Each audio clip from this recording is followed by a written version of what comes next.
ओम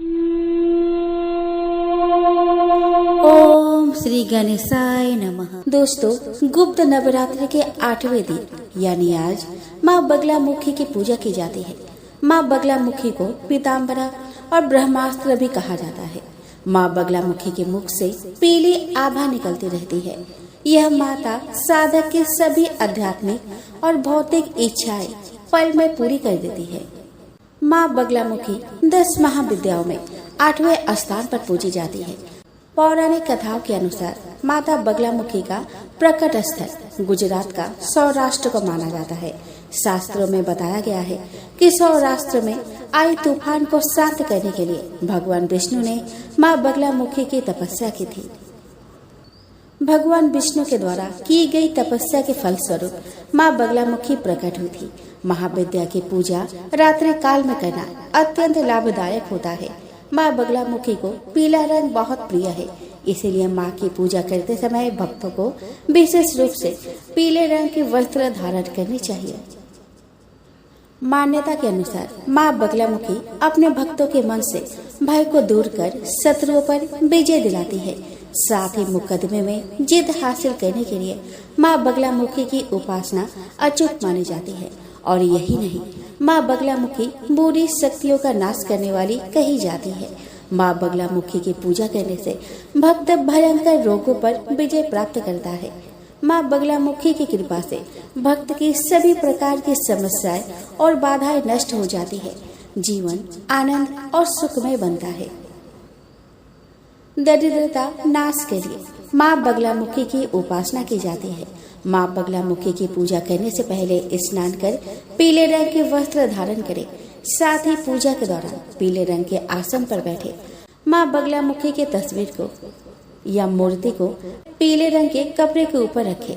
उसके बाद मूर्ति पर पीले रंग के पुष्प, पीले फल और पीले मिष्टान्नों का भोग लगाएं। माता को हल्दी का तिलक करें और यदि संभव हो तो माता को साबुत हल्दी की माला भी अर्पित करें। माता बगलामुखी की पूजा करने वाले साधक सात्विक भोजन के साथ व्यवहार भी सात्विक रखना चाहिए। माना जाता है कि अगर कोई भक्त सच्चे मन और श्रद्धा से माँ बगलामुखी की इस विधि से पूजा करता है तो माँ बगलामुखी जल्द भक्तों की मनोकामनाएं पूरी करती है। ओम ह्रीं बगलामुखी सर्वदुष्टानां वाचम मुखम पदम स्तंभय जिह्वां किलय बुद्धि विनाशय ह्रीं ओम स्वाहा।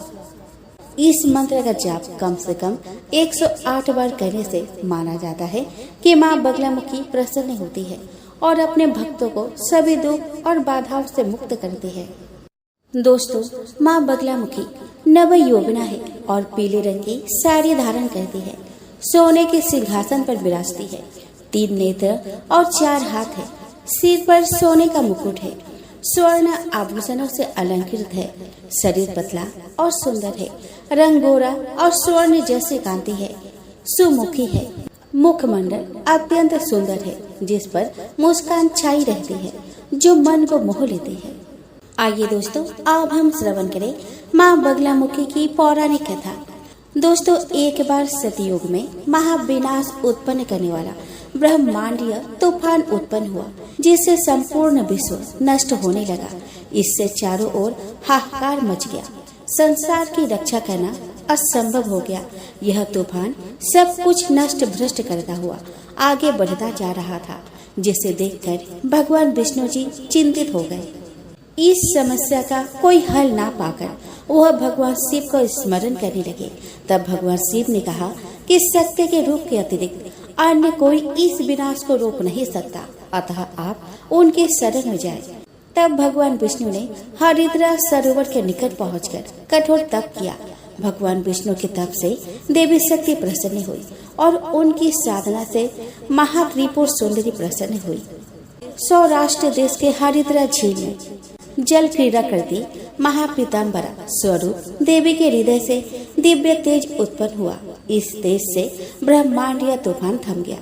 मंगल युक्त चतुर्दशी की अर्धरात्रि में देवी शक्ति का देवी बगलामुखी के रूप में प्रादुर्भाव हुआ।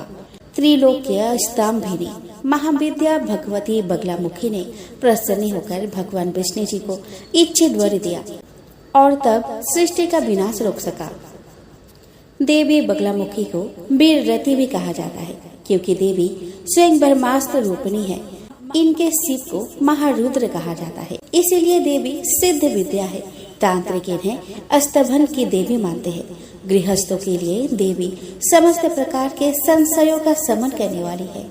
दोस्तों, दक्ष प्रजापति के सभी पुत्रियां गुणवती थी, फिर भी दक्ष के मन में संतोष नहीं था। वे चाहते थे कि उनके घर में एक ऐसी पुत्री का जन्म हो जो सर्वशक्ति संपन्न हो एवं सर्व विजयी हो। अतः दक्ष एक ऐसे ही पुत्री के लिए तप करने लगे। तप करते करते अधिक दिन बीत गए तो भगवती आद्या ने प्रकट होकर कहा कि मैं तुम्हारे तप से प्रसन्न हूँ। तुम किस कारण तप कर रहे हो? दक्ष ने तप करने का कारण बताया तो माँ बोली कि मैं स्वयं पुत्री के रूप में तुम्हारे यहाँ जन्म धारण करूंगी। मेरा नाम होगा सती। मैं सती के रूप में जन्म लेकर अपने लीलाओं का विस्तार करूंगी। फलतः भगवती आद्या ने सती रूप में दक्ष के यहाँ जन्म लिया। सती दक्ष की सभी पुत्रियों में सबसे अलौकिक थी। सती ने बाल्यावस्था में ही कई ऐसे अलौकिक आश्चर्यचकित करने वाले कार्य कर दिए थे जिन्हें देखकर स्वयं दक्ष को भी विस्मय होता था। जब सती विवाह योग्य हुई तो दक्ष को उनके लिए वर की चिंता होने लगी। उन्होंने ब्रह्मा जी से इस विषय में परामर्श किया। ब्रह्मा जी ने कहा कि सती आद्या की अवतार है। आद्या आदि शक्ति और शिव आदि पुरुष है। अतः सती के विवाह के लिए शिव ही योग्य और उचित वर है। दक्ष ने ब्रह्मा जी की बात मानकर सती का विवाह भगवान शिव के साथ कर दिया। सती कैलाश में जाकर भगवान शिव के साथ रहने लगी। भगवान शिव दक्ष के दामाद थे, किंतु किसी वजह से दक्ष के हृदय में भगवान शिव के प्रति बैर और विरोध भाव पैदा हो गया था। एक बार देवलोक में ब्रह्मा ने धर्म के निरूपण के लिए एक सभा का आयोजन किया था। सभी बड़े बड़े देवता सभा में एकत्र हुए। भगवान शिव भी इस सभा में बैठे। सभा मंडल में दक्ष का आगमन हुआ। दक्ष का आगमन पर सभी देवता उठ खड़े हो गए, पर भगवान शिव खड़े नहीं हुए। उन्होंने दक्ष को प्रणाम भी नहीं किया। फलतः दक्ष ने अपमान का अनुभव किया। केवल यही नहीं, उनके हृदय में भगवान शिव के प्रति ईर्ष्या की आग जल उठी। वे उनसे बदला लेने के लिए समय और अवसर की प्रतीक्षा करने लगे। एक बार सती और शिव कैलाश पर्वत पर बैठे हुए परस्पर वार्तालाप कर रहे थे। उसी समय आकाश मार्ग से कई विमान कनखल की ओर जाते हुए दिखाई पड़े। सती ने उन विमानों को देखकर भगवान शिव से पूछा कि प्रभु, यह सभी विमान किसके हैं और कहाँ जा रहे हैं? भगवान शंकर ने उत्तर दिया कि आपके पिता ने बड़े यज्ञ का आयोजन किया है। समस्त देवता और देवांगनाएं इन विमानों में बैठकर उसी यज्ञ में सम्मिलित होने के लिए जा रहे हैं। इस पर सती ने दूसरा प्रश्न किया कि क्या मेरे पिता ने आपको यज्ञ में सम्मिलित होने के लिए नहीं बुलाया? भगवान शंकर ने उत्तर दिया कि आपके पिता मुझसे बैर रखते हैं, फिर वे मुझे क्यों बुलाने लगे? सती मन ही मन सोचने लगी और फिर बोली कि यज्ञ के इस अवसर पर अवश्य मेरी सभी बहनें आएंगी।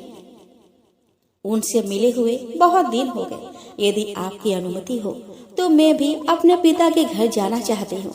यज्ञ में सम्मिलित हो लूंगी और बहनों से भी मिलने का शुभ अवसर मिलेगा। भगवान शिव ने उत्तर दिया कि इस समय वहाँ जाना उचित नहीं होगा। आपके पिता मुझसे बैर रखते हैं। हो सकता है वे आपका भी अपमान करें। बिना बुलाए किसी के घर जाना उचित नहीं होता। भगवान शिव ने उत्तर दिया कि विवाहित लड़की को बिना बुलाए पिता के घर नहीं जाना चाहिए, क्योंकि विवाह हो जाने पर लड़की अपने पति की ही हो जाती है। पिता के घर से उसका संबंध टूट जाता है। लेकिन सती पिहर जाने के लिए हट कर दी है। अपनी बात बार बार दोहराती रही। उनकी इच्छा देखकर भगवान शिव ने पिहर जाने की अनुमति दे दी। उनके साथ अपना एक गण भी साथ में भेज दिया। उस गण का नाम वीरभद्र था। सती वीरभद्र के साथ अपने पिता के घर गई। घर में सती से किसी ने भी प्रेम पूर्वक वार्तालाप नहीं किया। दक्ष ने उन्हें देखकर कहा कि तुम क्या यहाँ मेरा अपमान कराने आई हो? अपनी बहन को तो देखो, वे किस प्रकार भांति भांति के अलंकारों और सुंदर वस्त्रों से सुसज्जित है। तुम्हारे शरीर पर मात्र बाघंबर है। तुम्हारा पति शमशानवासी और भूतों का नारक है। वह तुम्हें बाघंबर छोड़कर और पहना ही क्या सकता है। दक्ष के कथन से सती के हृदय में पश्चाताप का सागर उमड़ पड़ा। वे सोचने लगी कि उन्होंने यहाँ आकर अच्छा नहीं किया। भगवान ठीक ही कह रहे थे, बिना बुलाए पिता के घर भी नहीं जाना चाहिए। पर अब क्या हो सकता है, अब तो आ ही गई हूँ। पिता के कटु और अपमानजनक शब्द सुनकर भी सती मौन रही। वे उस यज्ञ मंडल में गई जहाँ सभी देवता और ऋषि मुनि बैठे थे तथा यज्ञ कुंड में धू धू करती जलती हुई अग्नि में आहुति डाली जा रही थी। सती ने यज्ञ मंडप में सभी देवताओं को तो भाग देखे, किंतु भगवान शिव का भाग नहीं देखा।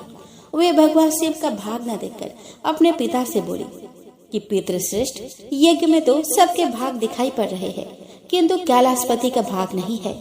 आपने उनका भाग क्यों नहीं रखा? दक्ष ने गर्व से उत्तर दिया कि मैं तुम्हारे पति शिव को देवता नहीं समझता। वह तो भूतों का स्वामी, नग्न रहने वाला और हड्डियों की माला धारण करने वाला है। वह देवताओं की पंक्ति में बैठने योग्य नहीं है। उसे कौन भाग देगा? सती के नेत्र लाल हो उठे। उनका मुखमंडल प्रलय के सूर्य की भांति तेजोदीप्त हो उठा। उन्होंने पीड़ा से तिल मिलाते हुए कहा कि ओह, मैं इन शब्दों को कैसे सुन रही हूँ। मुझे धिक्कार है। देवताओं, तुम्हें भी धिक्कार है। तुम भी उन कैलाशपति के लिए इन शब्दों को कैसे सुन रहे हो जो मंगल के प्रतीक है और जो क्षण मात्र में संपूर्ण सृष्टि को नष्ट करने की शक्ति रखते हैं। वे मेरे स्वामी हैं। नारी के लिए उसका पति ही स्वर्ग होता है। जो नारी अपने पति के लिए अपमानजनक शब्दों को सुनती है, उसे नरक में जाना पड़ता है। पृथ्वी सुनो, आकाश सुनो और देवताओं तुम भी सुनो।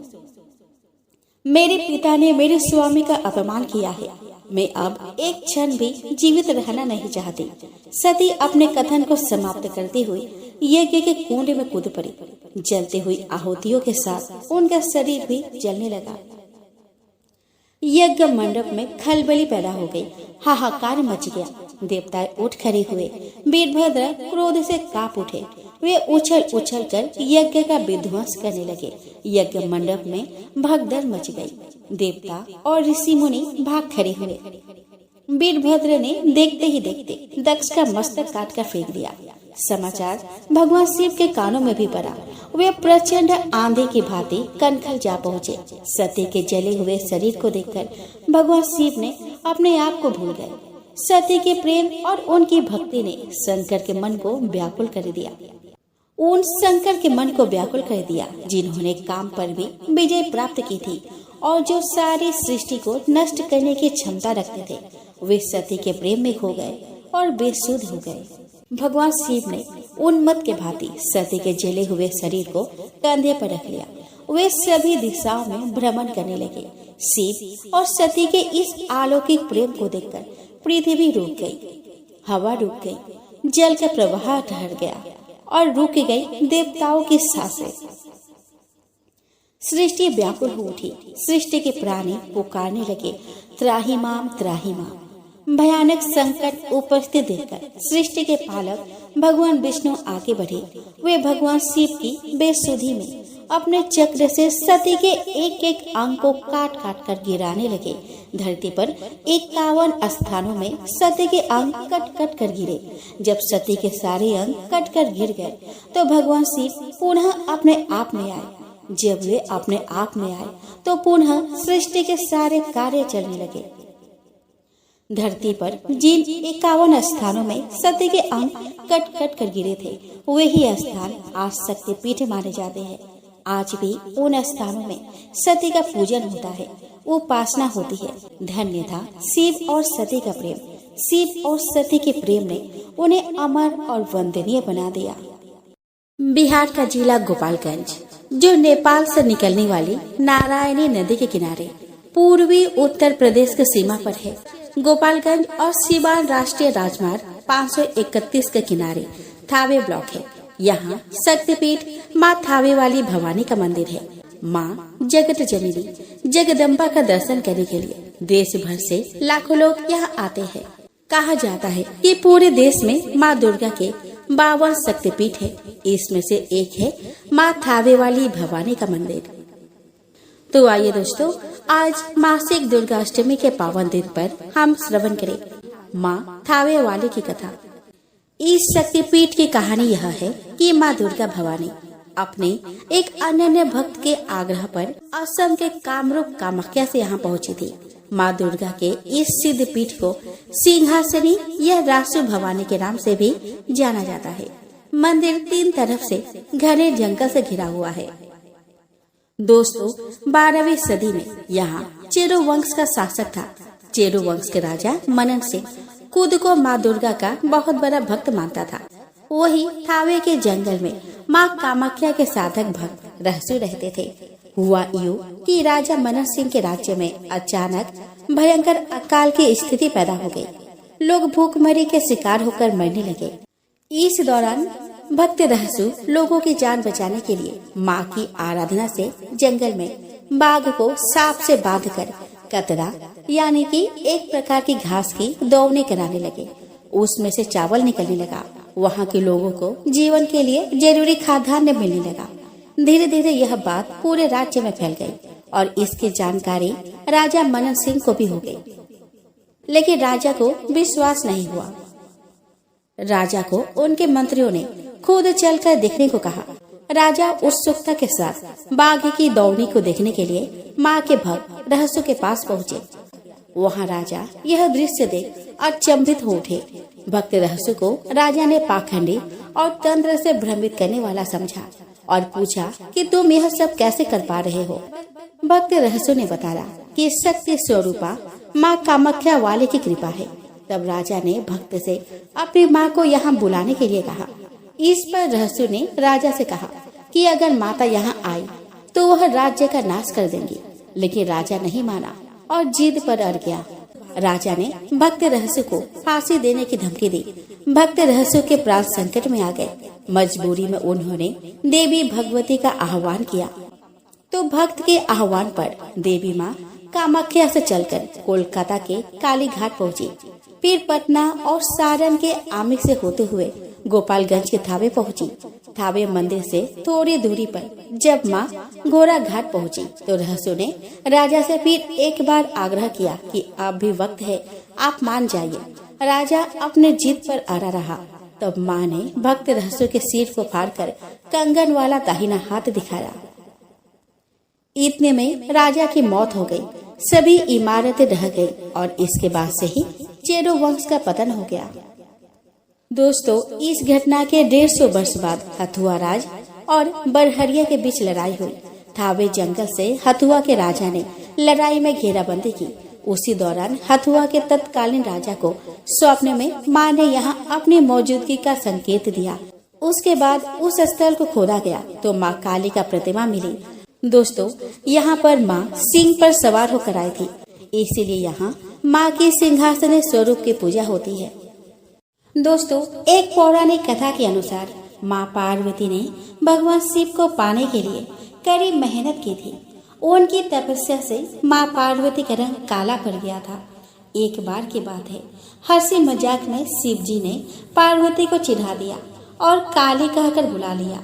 इससे माँ पार्वती काफी ज्यादा क्रोधित हो गई और गुस्से में कैलाश पर्वत छोड़कर वहाँ से चली गई। जब शिव से गुस्सा कर और कैलाश छोड़कर माता पार्वती तपस्या कर रही थी तो उस दौरान वहाँ पर एक भूखा शेर आया। माँ पार्वती को तपस्या करता देख शेर वहीं पर बैठ गया। माँ पार्वती की तपस्या से भगवान शिव बहुत खुश हुए और उन्होंने माँ पार्वती को गौरी होने का वरदान दे दिया।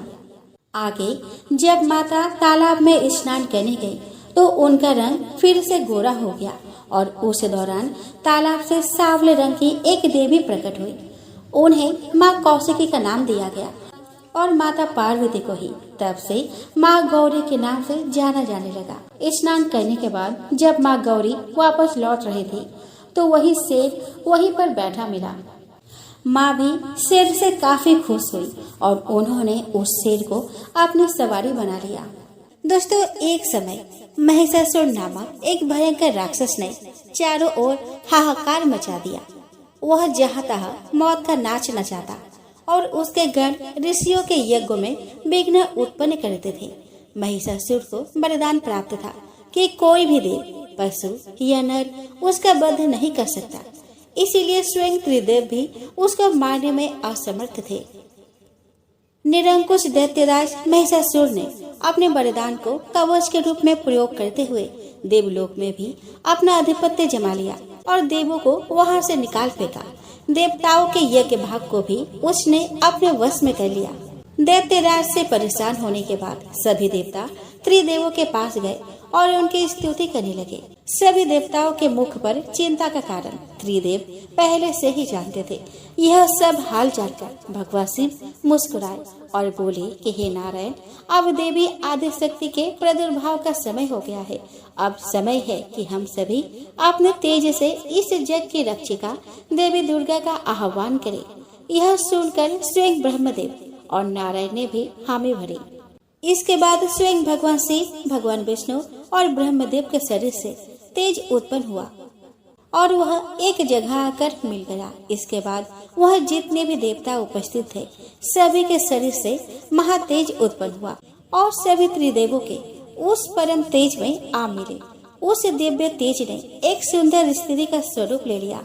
महादेव के तेज से माता का मुख, नारायण के तेज से आठों भुजाएं, ब्रह्मदेव के तेज से चरण, यमराज के तेज से मस्तक और केश और चंद्रमा के तेज से माता के स्तन, देवराज के तेज से माता की कमर, वरुण के तेज से जांघें और इसी तरह से अन्य देवताओं के तेज से माता के अन्य अंग उत्पन्न हुए।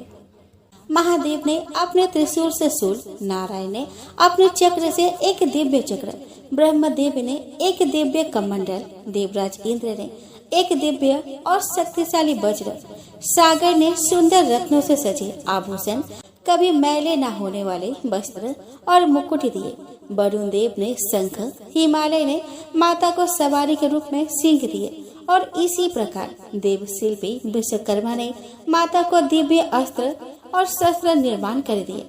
माता का यह स्वरूप अत्यंत तेजस्वी और भयंकर था। देवी दुर्गा के इस विशाल और भव्य स्वरूप को देखकर सभी देवों ने करबद्ध होकर उनकी स्तुति की तथा देवी पर पुष्प वर्षा की। माता ने प्रसन्न होकर कहा कि हे देवो, कहो मेरा प्रादुर्भाव किस प्रयोजन से किया है। मैं अत्यंत प्रसन्न हूँ। मुझे बताओ, मैं अभी तुम्हारी समस्या का हल किए देती हूँ। जिसके बाद देवों ने सारा हाल कह सुनाया। इसके बाद रण क्षेत्र में माता ने विकराल रूप धारण कर पहले दैत्यराज की सेना का विध्वंस किया और बाद में महिषासुर को भी मार दिया। एक राजा था जिसका नाम स्पर्श था। वह माँ भगवती का बहुत बड़ा पुजारी था। वह दिन रात माँ दुर्गा की पूजा करता था। माँ ने भी उन्हें राजपाट, धन दौलत, ऐसो आराम के सभी साधन दिए थे। कमी थी तो सिर्फ यह कि उनके घर में कोई संतान नहीं थी। यह गम उन्हें दिन रात सताता था। वह माँ से यही प्रार्थना करते थे कि माँ उन्हें एक संतान दे ताकि उनका वंश चलता रहे। माँ ने उसकी पुकार सुन ली। एक दिन माँ ने आकर राजा को स्वप्न में दर्शन दिए और कहा कि वे उसके भक्ति से बहुत प्रसन्न है। उन्होंने राजा को 2 पुत्रियां प्राप्त होने का वरदान दिया। कुछ समय के बाद राजा के घर में एक कन्या ने जन्म लिया। राजा ने अपने राज दरबारियों को बुलाया, पंडितों और ज्योतिषियों को बुलाया और बच्चे की नाम कुंडली तैयार करने का हुक्म दिया। पंडितों और ज्योतिषियों ने उस बच्चे की जन्म कुंडली तैयार की और कहा कि हे राजन, यह कन्या तो साक्षात देवी है। यह कन्या जहाँ भी कदम रखेगी वहाँ खुशियाँ ही खुशियाँ होंगी। यह कन्या भी भगवती की पूजारन होंगी। उस कन्या का नाम तारा रखा गया। थोड़े समय के बाद राजा के घर वरदान के अनुसार एक और कन्या ने जन्म लिया। मंगलवार का दिन था। पंडितों और ज्योतिषियों ने जब जन्म कुंडली तैयार की तो वे उदास हो गए। राजा ने उदासी का कारण पूछा तो वे कहने लगे कि महाराज, यह कन्या आपके लिए शुभ नहीं है। राजा ने उदास होकर ज्योतिषियों से पूछा कि मैंने ऐसे कौन से बुरे कर्म किए हैं जो कि इस कन्या ने मेरे घर में जन्म लिया है।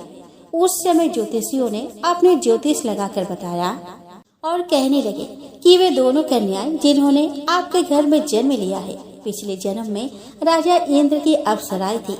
इन्होंने सोचा कि हम भी मृत्यु लोक में भ्रमण करें और देखें कि मृत्यु लोक पर लोग किस तरह रहते हैं।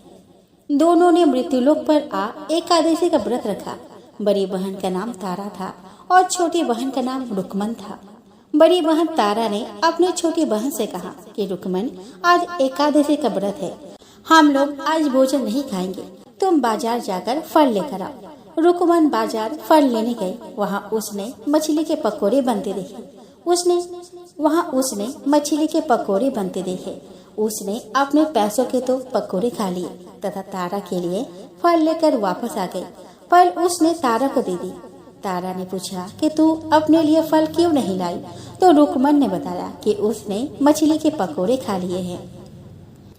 उसी वक्त तारा ने श्राप दे दिया कि जा नीच, तूने एकादशी के दिन मांस खाया है, नीचों का कर्म किया है, जा मैं तुझे श्राप देती हूँ, तू नीचों के जून पाए। छिपकली बनकर सारी उम्र कीड़े मकोड़े खाते रहे। उसी शहर में एक ऋषि गुरु गोरख अपने शिष्यों के साथ रहते थे। उनके शिष्य में एक चेला तेज स्वभाव का तथा घमंडी था। एक दिन वो घमंडी शिष्य पानी का कमंडल भरकर खुले स्थान में एकांत में जाकर तपस्या पर बैठ गया। वह अपने तपस्या में लीन था। उसी समय उधर से एक प्यासी कपिला गाय आ गई। उस ऋषि के पास पड़े कमंडल में पानी पीने के लिए उसने मुंह डाला और सारा पानी पी गई। जब कपिला गाय ने मुंह बाहर निकाला तो खाली कमंडल की आवाज सुनकर उस ऋषि की समाधि टूट गई। उसने देखा कि गाय ने सारा पानी पी लिया था। ऋषि ने गुस्से में आकर उस कपिला गाय को बहुत बुरी तरह से चिमटे से मारा। वह गाय लहूलुहान हो गई। यह खबर गुरु गोरख को मिली। उन्होंने जब कपिला गाय की हालत देखी तो उस ऋषि को बहुत बुरा भला कहा और उसी वक्त आश्रम से निकाल दिया। गुरु गोरख ने गाय माता पर किए गए पाप से छुटकारा पाने के लिए कुछ समय बाद एक यज्ञ रचाया। इस यज्ञ का पता उस शिष्य को भी चल गया जिसने कपिला गाय को मारा था। उसने सोचा कि वह अपने अपमान का बदला जरूर लेगा। यज्ञ शुरू हो गया। उस चेले ने एक पक्षी का रूप धारण किया और चोंच में सर्प लेकर भंडारे में फेंक दिया, जिसका किसी को पता न चला।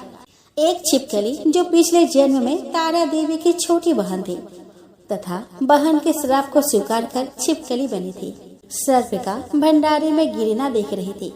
उसे त्याग और परोपकार की शिक्षा अब तक याद थी। वह भंडारा होने तक घर के दीवार पर चिपकी रही और प्रतीक्षा करती रही।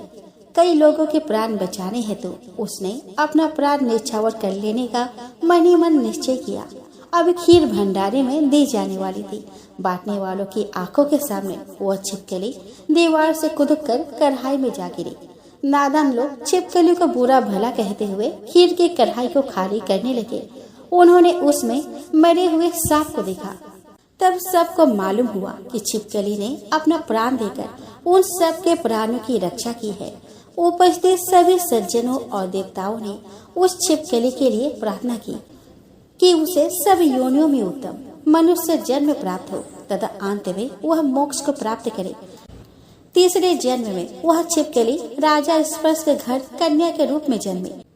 दूसरी बहन तारा देवी ने फिर मनुष्य जन्म लेकर तारामती नाम से अयोध्या के प्रतापी राजा हरिश्चंद्र के साथ विवाह किया।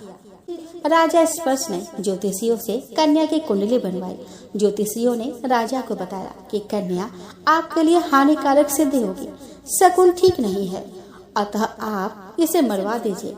राजा बोले कि लड़की को मारने का पाप बहुत बड़ा है, मैं उस पाप का भारी नहीं बन सकता। तब ज्योतिषियों ने विचार करके राय दी कि हे राजन, आप एक लकड़ी के संदूक में ऊपर से चांदी सोना आदि जलवा दे, फिर उस संदूक के भीतर लड़की को बंद करके नदी में प्रवाहित कर दीजिए। सोने चांदी से जड़ा हुआ संदूक अवश्य ही कोई लालच में निकालेगा और आपकी कन्या को भी पाल लेगा। आपको किसी प्रकार का पाप न लगेगा। ऐसा ही किया गया। नदी में बहता हुआ संदूक काशी के समीप एक भंगी को दिखाई दिया। वो संदूक को नदी से बाहर निकाल लाया। उसने जब संदूक खोला तो सोने चांदी के अतिरिक्त अत्यंत रूपवान कन्या दिखाई दी। उस भंगे के कोई संतान नहीं थी। उसने अपने पत्नी को वह कन्या ला कर दी तो पत्नी की प्रसन्नता का ठिकाना न रहा। उसने अपनी संतान के समान ही बच्चे को छाती से लगा लिया। भगवती की कृपा से उसके स्तनों में दूध उतर आया। पति पत्नी दोनों ने प्रेम से कन्या का नाम रुक्को रख दिया। रुक्को बड़ी हुई, उसका विवाह हुआ। रुक्को के सास महाराजा हरिश्चंद्र के घर सफाई आदि का काम करने जाया करती थी। एक दिन वह बीमार पड़ गई। रुक्को महाराज हरिश्चंद्र के घर काम करने के लिए पहुंच गई। महाराज की पत्नी तारामती ने जब रुक्को को देखा तो वह अपने पूर्व जन्म के पुण्य से उसे पहचान गई। तारामती ने रुक्को से कहा कि हे बहन, तुम मेरे यहाँ निकट आकर बैठो। महारानी की बात सुनकर रुक्को बोली कि रानी जी, मैं नीच जाति की भंगिन हूँ, भला मैं आपके पास कैसे बैठ सकती हूँ। तब तारामती ने कहा कि बहन, पूर्व जन्म में तुम मेरी सगी बहन थी। तब तारामती ने कहा कि बहन, पूर्व जन्म में तुम मेरी सगी बहन थी। एकादशी का व्रत खंडित होने के कारण तुम्हें छिपकली के योनि में जाना पड़ा। जो होना था सो हो चुका। अब तुम अपने इस जन्म को सुधारने का उपाय करो और भगवती वैष्णो माता की सेवा करके अपना जन्म सफल बनाओ। यह सुनकर रुक्को को बड़ी प्रसन्नता हुई। उसने उपाय पूछा। रानी ने बताया कि वैष्णो माता सब मनोरथ को पूर्ण करने वाली है। जो लोग श्रद्धा पूर्वक माता का पूजन व जागरण करते हैं, उनकी सब मनोकामना पूर्ण होती है। रुक्को ने प्रसन्न होकर माता की मनौती करते हुए कहा कि हे माता, यदि आपकी कृपा से मुझे एक पुत्र प्राप्त हो गया तो मैं भी आपका पूजन और जागरण कराऊंगी। माता ने प्रार्थना को स्वीकार कर लिया। फलस्वरूप 10वें महीने उसके गर्भ से एक अत्यंत सुंदर बालक ने जन्म लिया। परंतु दुर्भाग्यवश रुक्को को माता का पूजन जागरण करने का ध्यान न रहा। जब वह बालक 5 वर्ष का हुआ तो एक दिन उसे चेचक निकल आई। रुक्को दुखी होकर अपने पूर्व जन्म की बहन तारामती के पास आई और बच्चे की बीमारी का सब वृतांत कह सुनाया। तब तारामती ने कहा कि तू जरा ध्यान करके देख कि तुझसे माता के पूजन में कोई भूल तो नहीं हुई है। इससे रुक्को को 6 वर्ष पहले की बात याद आ गई। उसने अपराध स्वीकार कर लिया।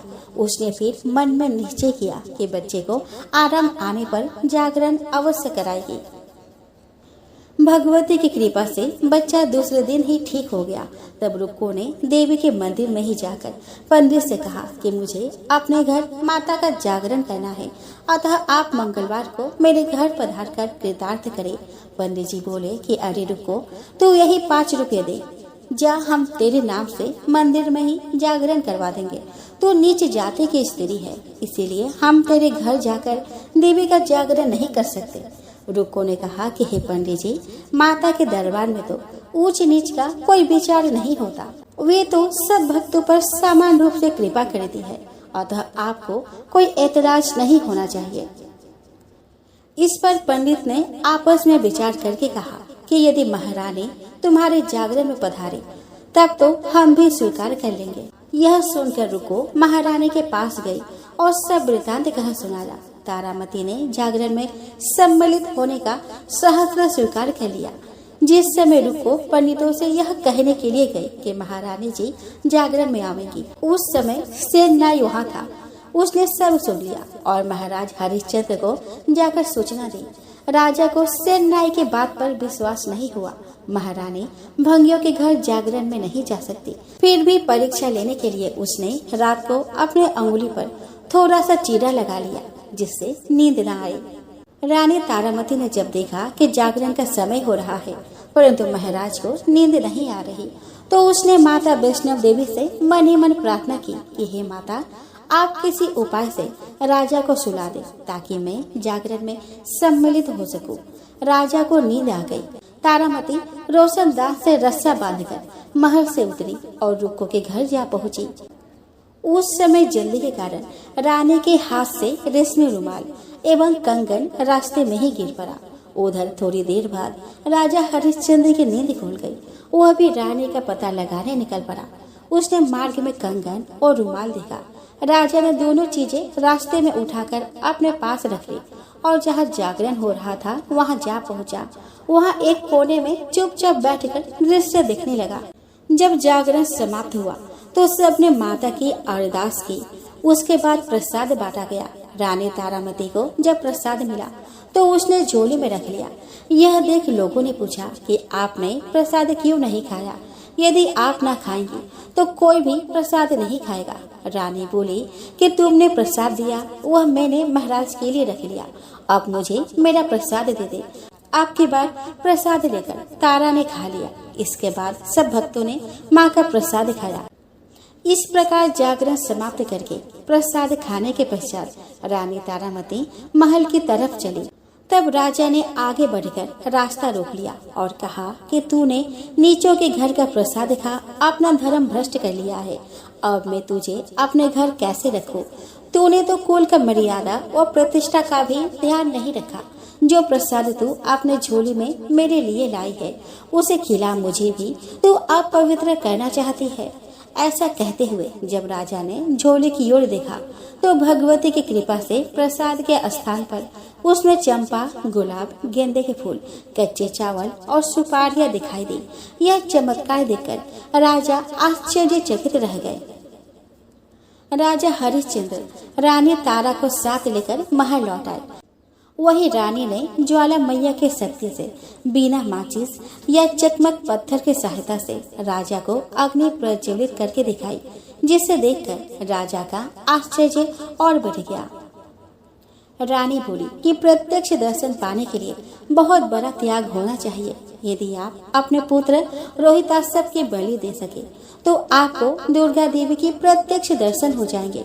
राजा के मन में तो देवी के दर्शन की लगन हो गई थी। राजा ने पुत्र मोह त्याग कर रोहिताश्व का सिर देवी को अर्पण कर दिया। ऐसी सच्ची श्रद्धा एवं विश्वास देकर दुर्गा माता सिंह पर सवार हो उसी समय प्रकट हो गई और राजा हरिश्चंद्र दर्शन करके कृतार्थ हो गए। मरा हुआ पुत्र भी जीवित हो गया। चमत्कार देखकर राजा हरिश्चंद्र गदगद हो गए।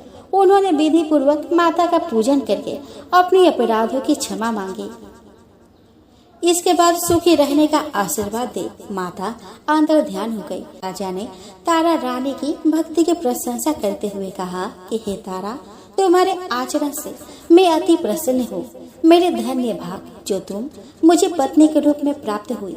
आयु पर्यंत सुख भोगने के पश्चात राजा हरिश्चंद्र, रानी तारा एवं रुक्मन भंगी तीनों ही मनुष्य योनि से छुटकर देवलोक को प्राप्त हुए। माता के जागरण में तारा रानी की कथा को जो मनुष्य भक्ति पूर्वक पढ़ता या सुनता है उसके सभी मनोकामनाएं पूर्ण होती है, सुख समृद्धि बढ़ती है और शत्रुओं का नाश होता है।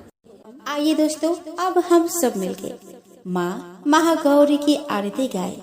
जय महागौरी जगत की माया, जय उमा भवानी जय महामाया, जय महागौरी जगत की माया, जय उमा भवानी जय महामाया।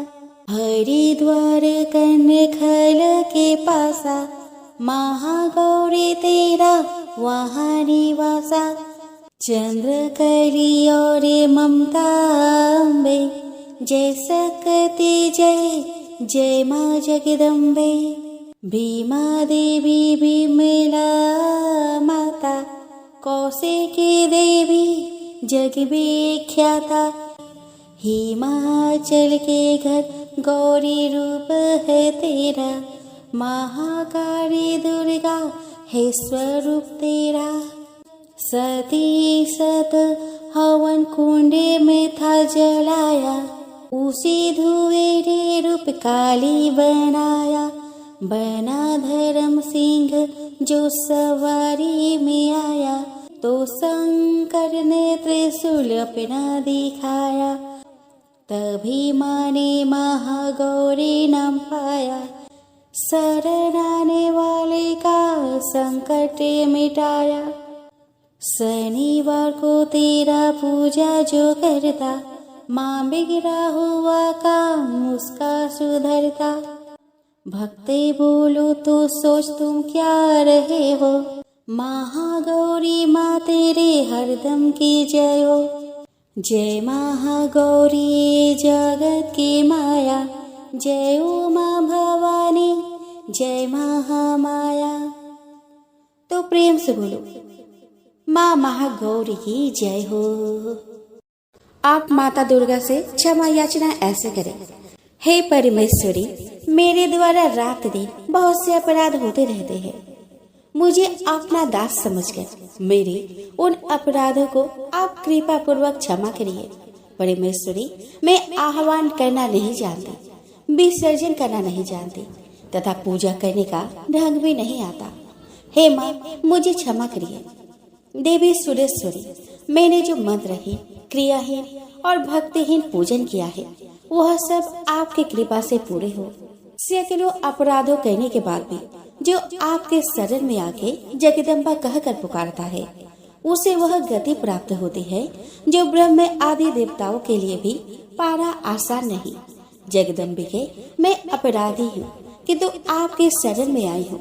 इस समय दया का पात्र हूँ, आप जैसा चाहे वैसा करें। हे देवी परमेश्वरी, अज्ञानवश भूल से या बुद्धि भ्रष्ट होने के कारण मैंने जो भी न्यूनता या अधिकता कर दी हो वह सब क्षमा करे और प्रसन्न हो। सच्चिदानंद स्वरूपा परमेश्वरी, जगत माता कामेश्वरी, आप प्रेम पूर्वक मेरी यह पूजा स्वीकार करें। मुझ पर आप प्रसन्न रहे। देवी सुरेश्वरी, आप गोपनीय से भी गोपनीय वस्तु की रक्षा करने वाली है। मेरे निवेदन किए हुए इस जप को ग्रहण करिए।